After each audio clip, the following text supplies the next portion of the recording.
Braun. Thank you, Mr. Chairman. I'd like to start off with a simple question and just raise your hand. All of you familiar with the concept in finance of present value? I figured so. Since I've been here, no one understands that in this institution. That is why we borrow aggressively for the latest and greatest political idea that you think might parlay into a solution. And of course, if you understand present value, you know the significance, especially when interest rates are high, of whatever you spend in the moment. And to get that justified, you're going to have something in the future that is huge in consequence in terms of that return on investment, or to justify why you'd want to spend and borrow the money in the present. It'd be different, too, if we were dealing with capital, equity. We have no equity here. We borrow now 30 cents on every dollar we spend. Just 5 years ago, that was 20 cents. I think you all understand how that cost of capital is going to really go up when you start pricing in the 5% that interest rates have gone up in the last year and a half. I won't insult you with what is 1%. I'll even make it easy, 30 trillion. Take 5% of that and then start applying it to 42 trillion that our fearless leader has us in debt in 5 years, 52 trillion in 9 to 10 years. That's a calamity that will far swamp anything that we've been talking about here. And I'm a conservative that believes we need to be in the discussion of climate. I think if not, you're at least not going to be in a position where you have credibility to offer other things to do. But in light of that, and the fact that the biggest economies other than ours in the world, outside of the EU, and that's a collective group that seems to have trouble getting things in agreement, they're building coal-fired plants weekly in India and in China. So the fact that we've got something that to me is worth discussing, the physics and chemistry, you put greenhouse gases into the air, and I think it warms things up. But the modeling, that having an accurate sense of present value analysis, we've been off the mark for 20 years.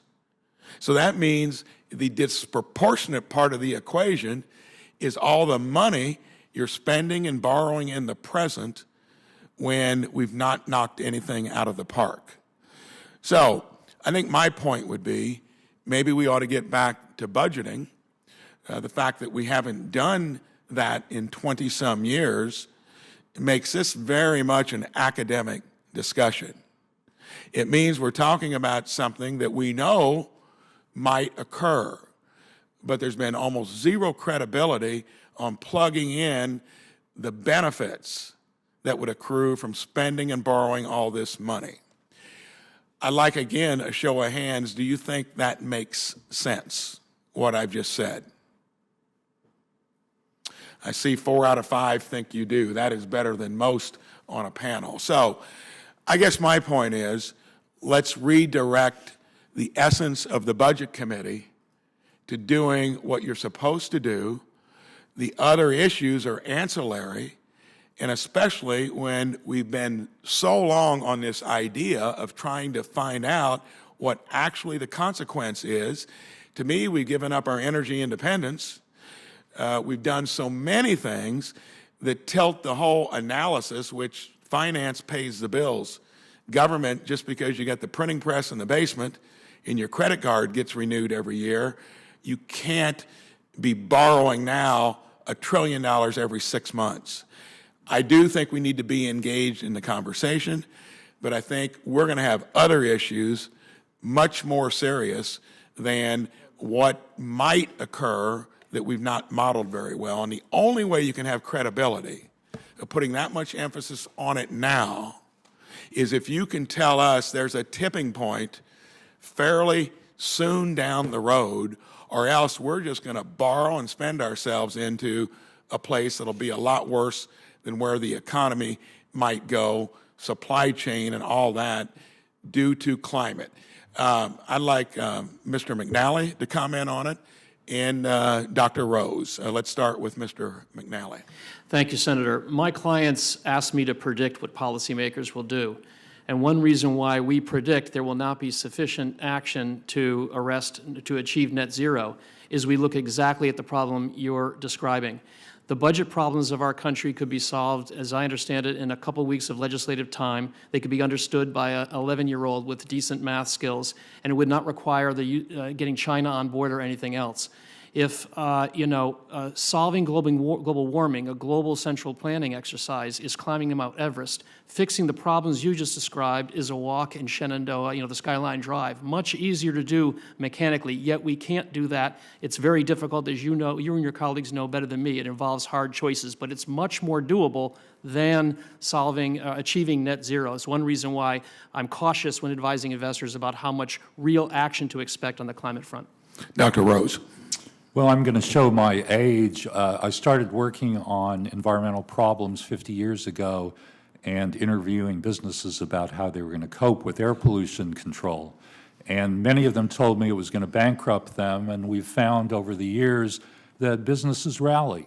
When they're faced with regulation and cost, they find ways to meet those challenges with innovation and different ways of doing things, and we've found those innovations pay dividends over and over again. So the projected costs that I think you've cited are exaggerated. You've underestimated the benefits that most scientists believe we're going to receive by reducing climate change.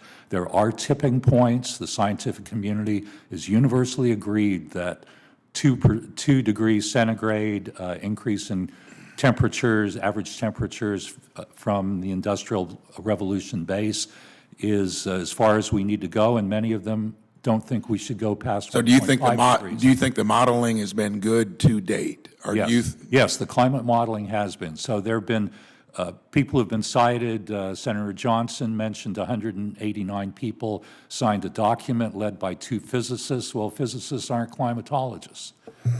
So I could cite 18,000 scientists that would say climate change is a serious problem. Thank you. Senator Lewis.